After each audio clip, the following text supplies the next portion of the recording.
Well, hello there, and again, welcome to another session here on Web Chat. Good to have all of you with us.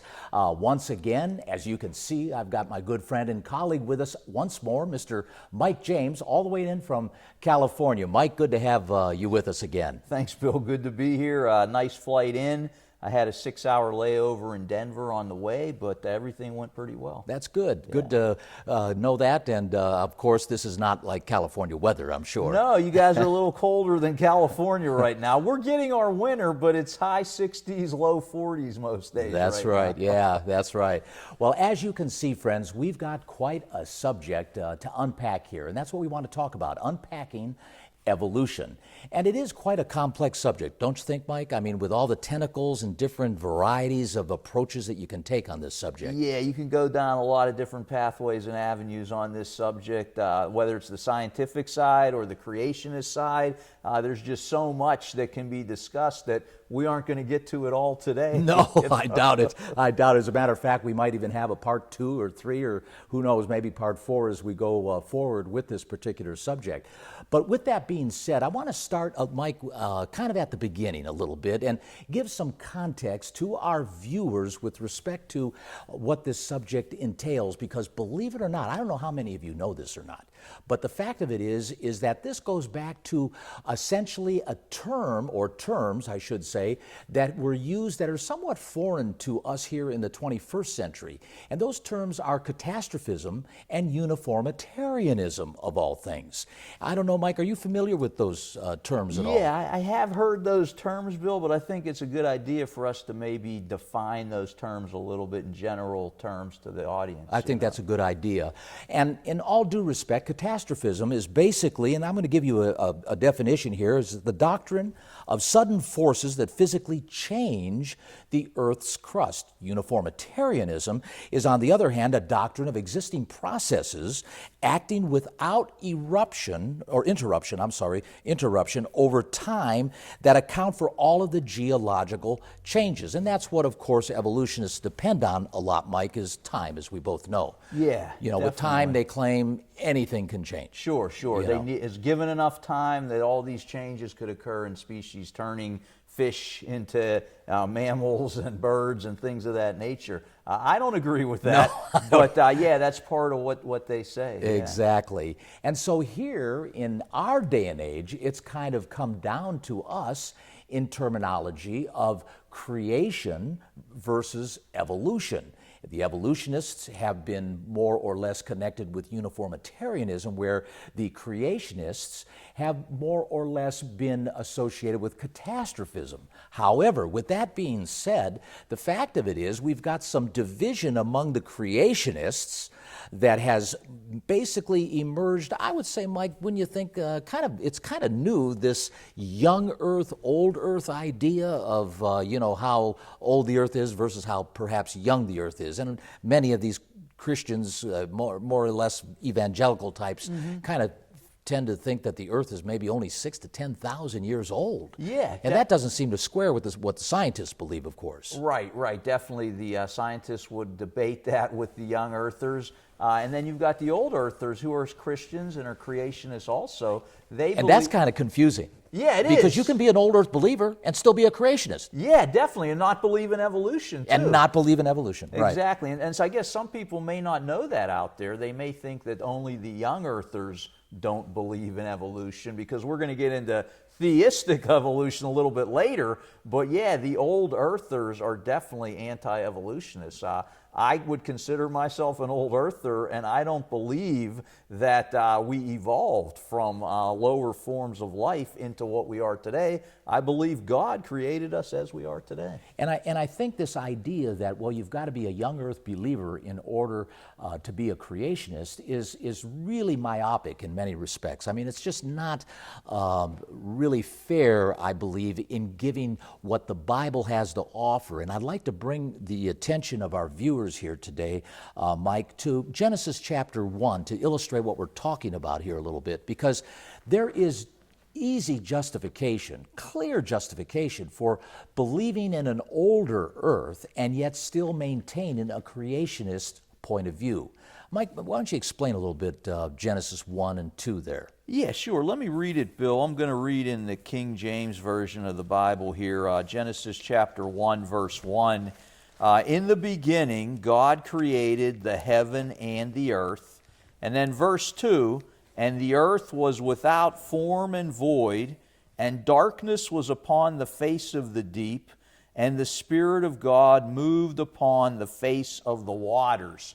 Now, as we get into Genesis 1, Genesis chapter 2, you begin to read about the specific days where God did this, and then He did this on the next day, and then the next day, until we get to the Sabbath day. 7 days of creation. Yes, exactly. So young earthers believe the literalness of that those were 24-hour days. But again, in English, that would seem to be the case. But we need to remember that the book of Genesis was originally written in the Hebrew. The Hebrew is very interesting there when you're dealing with the words for evening and morning and what that really means in the Hebrew. So there is some debate about were these literal 24-hour days. Because some believe they're eras of time. Yeah, right. And again, this isn't a salvation issue.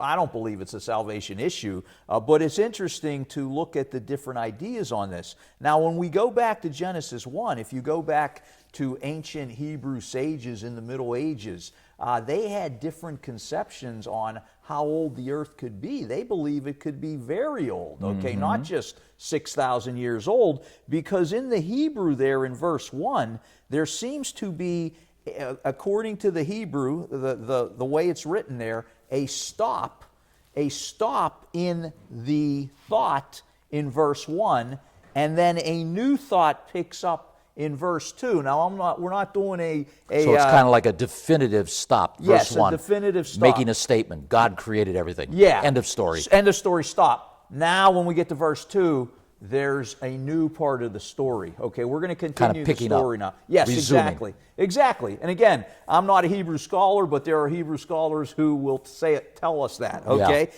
And then the interesting thing about verse 2 is the words without form and void there, which in the Hebrew are tohu and bohu. Those words can mean chaos and confusion. Now you wonder, if God's creating, why is He creating in chaos and confusion, in darkness? Yeah. And again, the conjecture is among some Hebrew scholars that what's going on here is kind of God is reforming the earth. Whatever was done eons ago was done, and now God is doing something new to the earth here when we get into verse 2. So that's kind of a little bit behind that idea. To your point, and I think these Hebrew scholars do have some credibility in thinking that way, because here we come on in verse 2, it's clear we're coming on or approaching earth, and it's described as a ball of water. Yeah. A ball of water already in existence, my friends. We can't deny the fact. This we're coming up on the creation week, as it's been described, and yet we're being told that the starting point is not nothing to be made into something. We are coming up on something already existing in the form of H2O. I'm a water guy. Exactly. Yeah, you are. And that means that the earth was covered in liquid. It was a fluid. It was all covered up. And to your point, with these words being chaos and empty, ruined and destroyed, it begs, I believe, some thought in the fact that this could be, and as pointed out, and I want to bring this scripture to light over here in Psalms 104. In the book of Psalms, chapter 104, and uniquely enough, Mike, in this verse 30, Psalms 104, we read this: "You send us forth your Spirit." I'm not going to give you context other than I just want to focus on this one word here. "They are created. You send us forth your Spirit, they are created. And you renewest the face of the earth."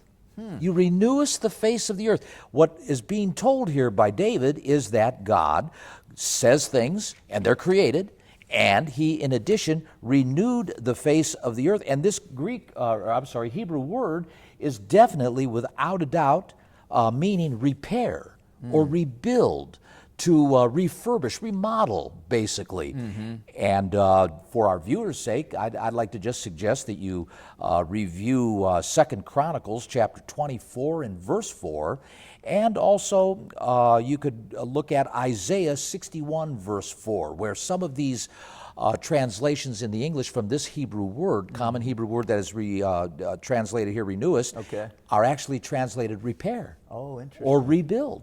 You know. So here we have a doctrinal, or not a doctrinal, but a scriptural substantiation of the fact that this is a very serious consideration or legitimate consideration, that what we're actually seeing here is a renewal, a rebuilding, a remodeling of the earth from something that it was before. Yeah, and just to add to that, Bill, going back to the words tohu and bohu, when you find them in other parts of the Old Testament, there's some type of destructive thing that has occurred at the time those words are used. So again, that gets into the theory of what was going on when God first created, and then why the world was recreated or renewed in some way. And I don't want to digress too much into this, but you bring up an interesting point, because over in Job 38, we're told, Mike, the angels rejoiced. They sang in joy over God's creation. How could you sing in joy over something that's ruined? Something that's destroyed. In chaos and confusion. Yeah, it doesn't even make sense.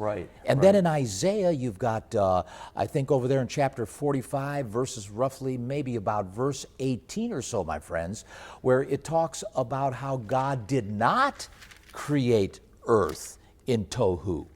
I think the Hebrew there, not bohu, but it's tohu, which means he didn't create it empty. He didn't create it ruined or destroyed in that fashion. I turned right to it, Bill. Let me just read it. Go ahead. 45:18 of Isaiah. For thus saith the Lord that created the heavens, God himself that formed the earth and made it.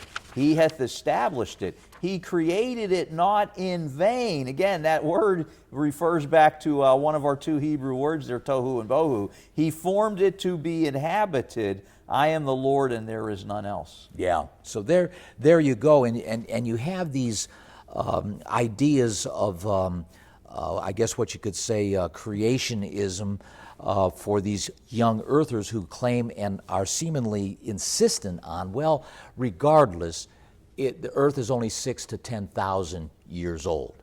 And it cuts across science. It cuts across what science has discovered up to this point. Definitely. There are a lot of areas we could talk about where, you know, you're going to run into some problems with what science has discovered. Now, they can argue and they can debate on those scientific discoveries, and they do. You definitely can look at all the YouTube videos out there on either side of the equation, but I've looked at them and I don't see one side or the other necessarily winning some of those particular debates, but the point has to be made that the young earthers are not proving their case either. Right. And in all due respect, I mean, with all the varieties of aging processes now, methodologies that science has at their fingertips, and again, much more than just carbon dating and so on. They've got nuclear or physics type things that are also used. A lot of different things, and some are more reliable than the carbon dating. Correct. And some of them, they test against each other for calibration purposes. Right.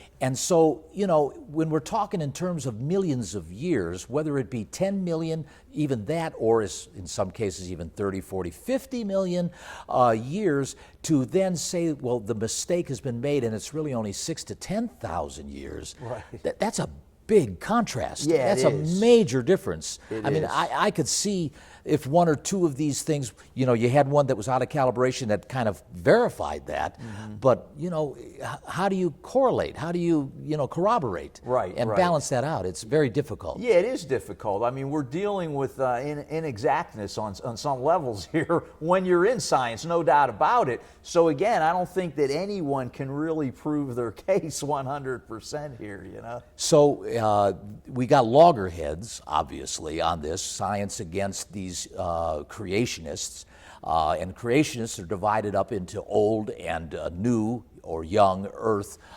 perspectives. This guy Ken Ham, he's got a creation museum down in Cincinnati that many of you, perhaps our viewers, are familiar with. Good job, millions of dollars put into that place, Mike. Really interesting place to visit. I think he's also associated with Noah's Ark and the scale that was built to scale there in Kentucky. Very interesting visitations if you ever have a chance to go to. Unsolicited plug, by the way. But in all due respect, you've got these creationists and scientists at loggerheads. Right. And then you have the Pope wanting to give this olive branch to the evolutionists by saying, well, it's theistic. Theistic evolution. What is theistic evolution? That the idea that maybe God is using evolution to create the variety which we see in nature. That God got it all started at one point in history, and now He's allowing things to kind of play out, and that could be an evolutionary process. And the Roman Catholics, again, the biggest denomination in Christianity, is basically allowing for this possibility. Even in Orthodoxy, that's what I grew up in, there are leaders within the Orthodox Church who go along with the Pope with that idea that maybe there could be theistic evolution. Now, there's a debate within the Orthodox Church about that, but there are many leaders within the Orthodox Church who would fall into that camp. Yeah. And again, in all due respect, my friends, with that being said, and this attempt to, as I say, try to neutralize the arguments or the debate, the Bible doesn't seem to agree with that approach, because the Apostle Paul over there in Romans 1, and Mike, I'd like to ask you to read that. Okay. Over in Romans 1 is very emphatic over this reality, and that is, if you want to know how all things came into being, all you need to do is read Romans chapter 1, because what Paul suggests here is that the creation itself is all the proof you need. Go ahead, Mike. Yeah, I'm in Romans chapter 1, verse 20. It says, "For the invisible things of Him from the creation of the world are clearly seen, being understood by the things that are made, even His eternal power and Godhead, so that they are without excuse."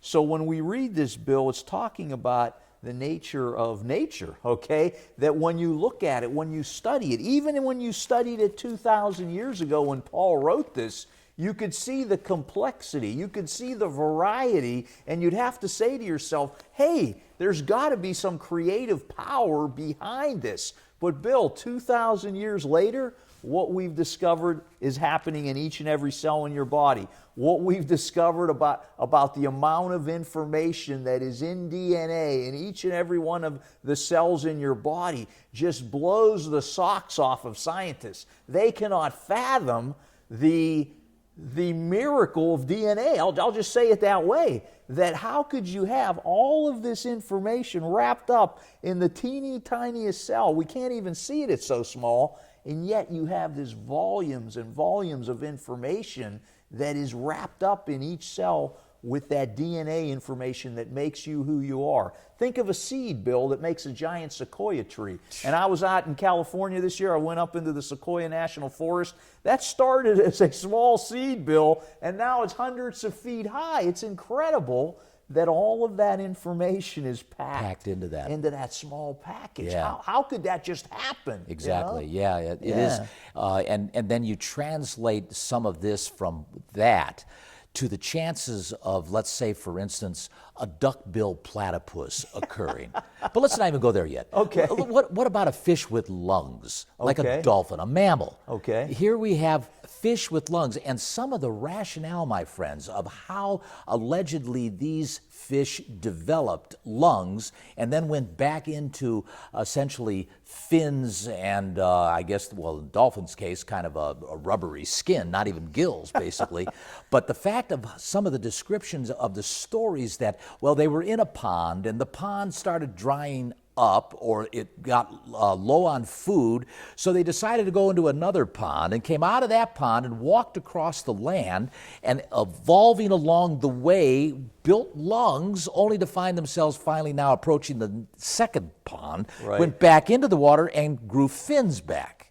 I mean, That takes more faith than believing in God, don't you think, my friends? I think so, Bill. I think so. Let me give you some statistics, Bill, because when you look at some of these theories on evolution, many of them believe, well, somehow these proteins kind of chain together in a primordial ocean many millions and millions of years ago, and electricity hit these proteins and they chain together. Where did electricity come from? Exactly.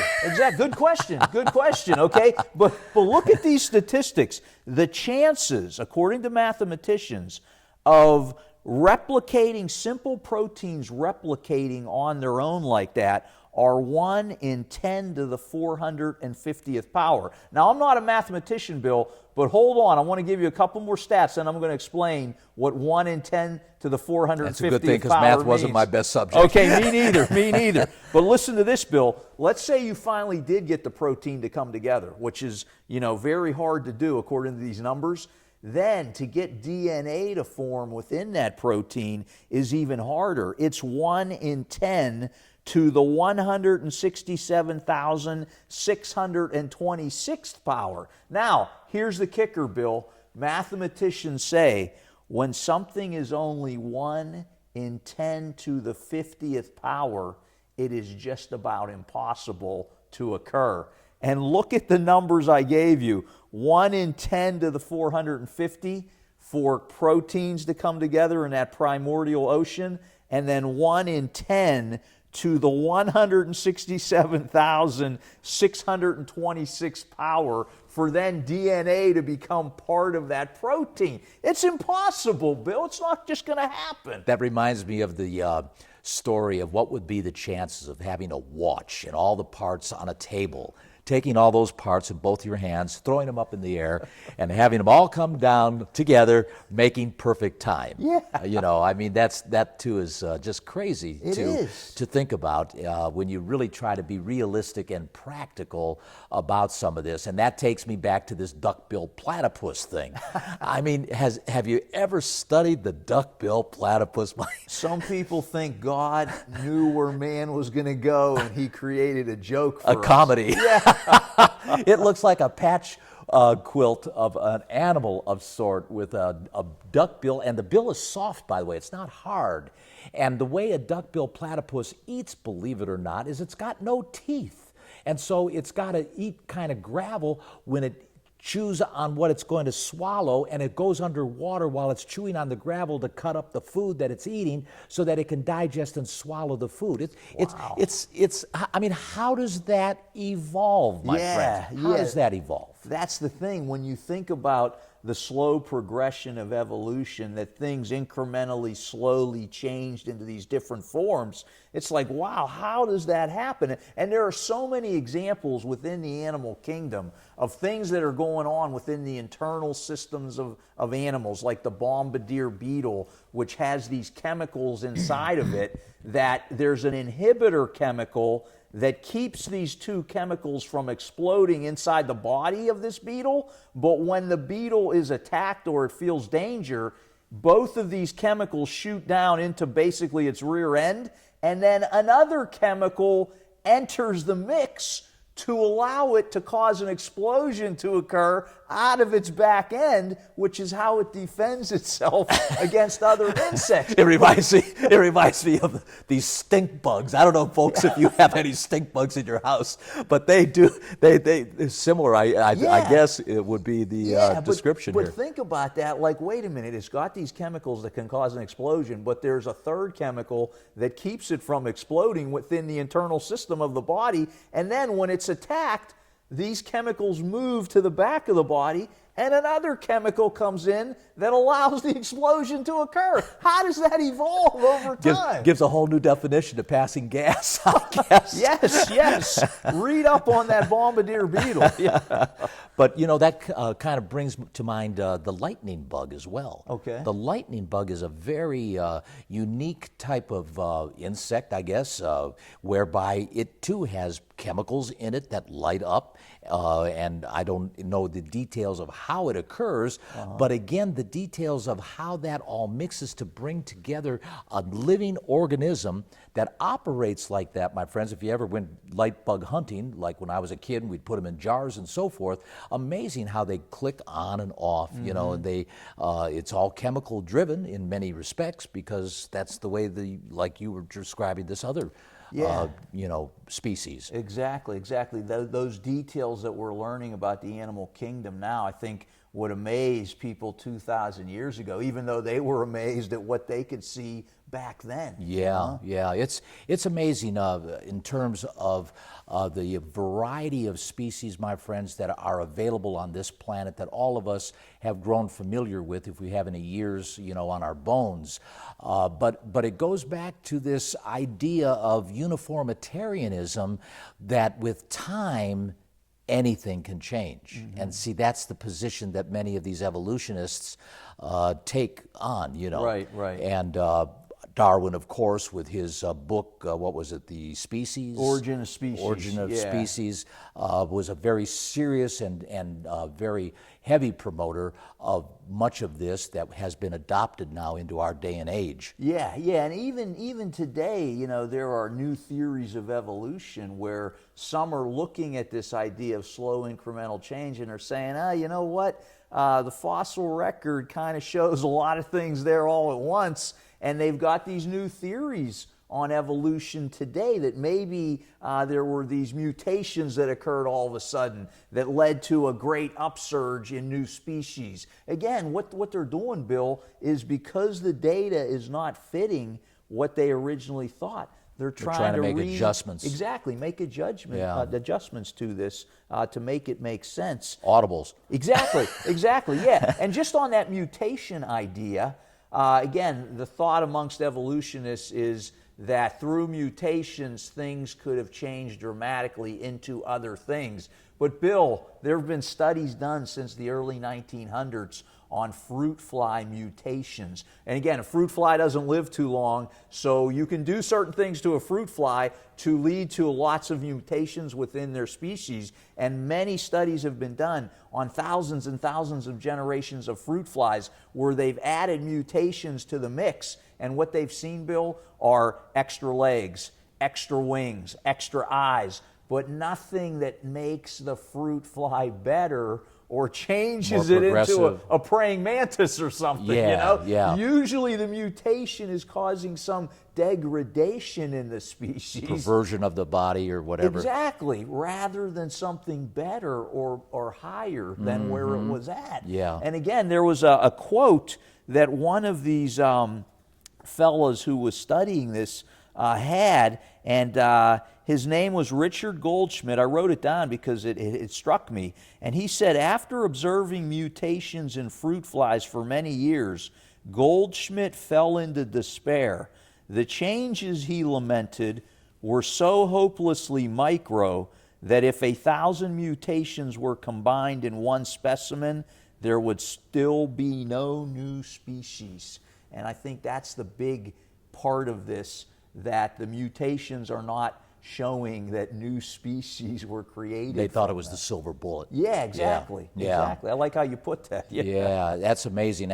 And certainly I think as we go forward and science begins to become even more familiar with the physiognomy of things and the development of different species and so on, they will find that Romans chapter 1 here is really at the heart and underscore of the proof that life comes from God. Yeah, no doubt. And God says that many times in the Bible. In Isaiah 45, 11 and 12, he tells us that He created the earth and man. And let me just turn over there, Isaiah 45 and verse 12. And again, I'll be reading in the King James here, Isaiah 45 and 12. And again, there are a number of scriptures similar to the one I'm reading, but what it says here is, I have made the earth and created man upon it. I, even my hands, have stretched out the heavens, and all their host have I commanded. So that sounds like a pretty definitive statement as to who put it all together. I'm going to go with that, Bill, rather than what the evolutionists are saying right now. Yeah, that reminds me of Job when God was really kind of now bearing down on him, and he said, "Where were you when I made this? Where were you when I laid out the heavens? Where were you?" He was really laying it on him there. Yeah. But it goes, the side story to that is God was admitting that he was at the basis, or he was the underscore, as I mentioned before, of all the things that are what they are today, and that we see what we are involved with and have a part and part to. Exactly, no doubt about it, no doubt about it. Again, I know we were talking a little bit earlier about another one of these amazing things is bird migration. Oh, yeah. And the great distances that some of these birds will travel. And it's like they just decide all of a sudden when it starts to get cold or whatever, that they pick up and move to another part of the world. And many of them go thousands and thousands of miles when they're passing up areas that are warm and that do have food sources, but they go even further. It's like than they're that. programmed in their minds, Yeah. And you got to remember when we Microchip. Yeah, right. Well, you know how small a bird's brain is. You've heard the old joke about bird brains. Yeah, being a bird brain. Yeah, but again, it's amazing because evolutionist scientists have not figured out how this all works, how they're able to do this, and know when to leave, know when to come back. And here's the wild thing. Some of them are leaving when their food source is at its peak. Why would you leave when your food source is at its peak? Yeah, or the weather's still warm where they're at. Yeah, but they get this itch. They got to scratch, figuratively speaking, and they take off and go where they go. Exactly. Even here where I live, my friends, in this little town that I live at, we have these turkey buzzards. We call them buzzards, and they come back every year, and they've been doing this now for over 100 years, and they come back to this location, a tree, just a tree. They come in here by the tens, dozens of them, I suppose hundreds of them, and they're ugly looking buzzard. I know they're what you're vultures, talking about. Yeah. And they're the funniest looking things. They're about knee high, and they have to run in order to take off. I mean, you could easily, if they're in the street, come up on them in your car, easily run them over because they're so slow. They got to run to take off. They kind of go like this. waddling. Yeah, exactly. But uniquely enough, they come back to this same tree, as I mentioned, for over 100 years. And uniquely, Margie and I went south to where was it? It was Key West. And on our way down, we had a rental car. We stopped at an animal preserve along the way on that peninsula going down to Key West. Okay. We were up in Key Largo and then went down to Key West. And halfway through, we stopped at this animal preserve, and lo and behold, there were pictures, Mike, of those turkey buzzards. Oh, really? And I told Margie, I said, Margie's my wife, by the way. And I said, I wonder if that's the same turkey buzzards that go back up to our place every summer. They're down now in Florida for the winter. Yeah. Just like people, the snowbirds. It's the snowbirds, the snow buzzards. But the bottom line is, migrations is really a headache. We used to have a book many years ago in the Worldwide Church of God. Many of you maybe even remember this. It was called Theory for the Birds, and it went into the migrations of birds and even the GPS ability of them on how to fly the routes they flew. Right. They don't get lost. Yeah. Mike, they don't get lost. It's incredible, those distances. I mean, it's incredible. Yeah, like you said, you're talking 9, 8, 7,000, 10,000 miles. Exactly, and then they've got to come back again too, Yeah, and then you look at the bumblebees, and then of course we haven't even talked about the human body. Right, yeah. It's you amazing. talked about a seed before, the big redwoods.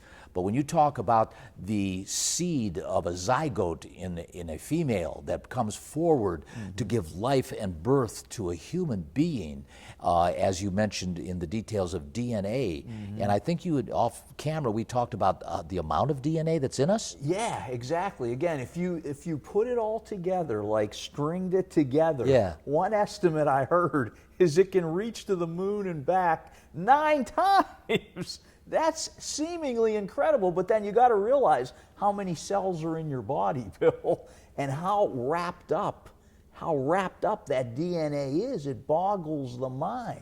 You're talking material. That's like string. Because it's all wrapped up on itself, in some way, and it provides all this information so your body knows to keep doing this, keep doing that, to make you who you are. But if you took it all apart and just strung it out like this, with every cell in your body, all the DNA that exists, that's what one estimate is, which just boggles my mind when I think about it. Just amazing with some of the things that we have around us, and that sometimes we take, my friends, for granted in many respects because, well, frankly, it's something we don't really focus on like we should, maybe give time and study into some of the intricacies, of the bumblebee or the ant, and how they build their ant hills, and how they all have their job and their purpose, and how they work as a community. Yeah, and they just keep going. They don't stop. No, I mean, they're tireless. I mean, it's just amazing. And then think about the ant mind or brain, Bill. That's much smaller than the birds, and still they seem to know what they're doing. Yeah, and nobody's telling them. Yeah, they got a job, they got a role. It's like they're pre-programmed. They got this little microchip, Elon Musk with his Neuralink, they're all wired, for whatever they do. Exactly. And it's just amazing. Well, my friends, time's kind of run out here on us. Needless to say, we've just scratched the surface. We've had a little bit of fun here in talking about some of these things, but certainly evolution does demand a lot of additional thought and investigation on some of these issues that certainly bring to the table far more justification for more detail. We'll probably have a part 2 on this at some time in the future, but in the meantime, before we go ahead and never say goodbye until we meet again, let me offer this free offer to all of you. We've got a booklet, easily read in one sitting, called Evolution, Fact or Fallacy? Evolution, Fact or Fallacy? It will go into some details of things that we kind of hit on in generalities here, but I think you'll find it very fascinating. It is a well-written book on some of the details that we've covered and others that we didn't cover, but of which I think you'll find very educational. And you can get it over on our website at www.cgi.org. Just go ahead into our literature, go across, you'll see literature, and just hit on that and then scroll until you find that particular booklet, and you can download it, and frankly, if you've already started, probably have it downloaded before the program ends here. That's how fast you can get it. Or you can go ahead and on our website at www.cgi.org, request a hard copy of the book as you would deem necessary, if indeed you would prefer to do that. My friends, this is Bill Watson. Hey, until we meet again, we'll see you right here back again once more on another session of Web Chat.